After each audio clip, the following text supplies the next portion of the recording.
রিপন মিয়ার পরিবারে অনুমতি ছাড়া ভিডিও ধারণের অভিযোগ উঠেছে কয়েকজন টেলিভিশন সাংবাদিকের বিরুদ্ধে। সামাজিক যোগাযোগ মাধ্যমে দেওয়া একটি পোস্টে এমনই দাবি করেছেন জনপ্রিয় কন্টেন্ট ক্রিয়েটর রিপন মিয়া।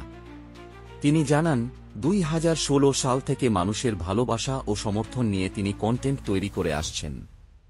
দীর্ঘ 9 বছরের এই যাত্রায় তিনি কখনো কারো ক্ষতি করেননি এবং যেকোনো কন্টেন্ট ক্রিয়েটর সহযোগিতা চাইলে সব সময় সাড়া দিয়েছেন।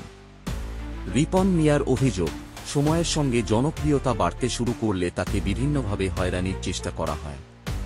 তার পেজ হ্যাকের চেষ্টা থেকে শুরু করে টিভি ইন্টারভিউ না দিলে প্রাণনাশের হুমকিও দেওয়া হয় বলে দাবি করেন তিনি তার পোস্টে উল্লেখ করেন, সোমবার ঢাকা থেকে কয়েকজন টিভি সাংবাদিক তার বাড়িতে যান।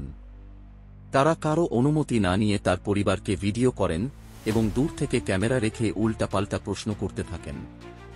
এমনকি পরিবারের নারী সদস্য ঘরে থাকা সত্ত্বেও অনুমতি ছাড়া ঘরে ঢুকে পড়েন তারা। রিপন মিয়া বলেন, তিনি সবসময় বলে এসেছেন যে তার আনুষ্ঠানিক শিক্ষা নেই এবং তার পরিবারের সদস্যরাও শিক্ষিত নন। তাই তিনি কখনোই তার পরিবারকে মিডিয়ার সামনে আনতে চাননি এবং পরিবারকে ব্যবহার করে অর্থ আয় করার ইচ্ছাও তার নেই। তিনি আরও জানান, চাইলে তিনি সংশ্লিষ্ট টিভি চ্যানেলের নাম প্রকাশ করতে পারতেন, তবে কাউকে ছোট করা তার উদ্দেশ্য নয়। যারা এমন কাজ করেছেন তারা নিজের বিবেককে প্রশ্ন করুন, এমন মন্তব্য করেন তিনি।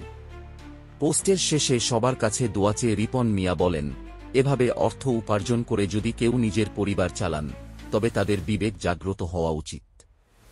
ঘটনার বিষয়ে সংশ্লিষ্ট টিভি সাংবাদিক বা কোনো টেলিভিশন চ্যানেলের পক্ষ থেকে এখনও কোনো মন্তব্য পাওয়া যায়নি। এরকম আরও আপডেট পেতে আমাদের চ্যানেলটি সাবস্ক্রাইব করুন।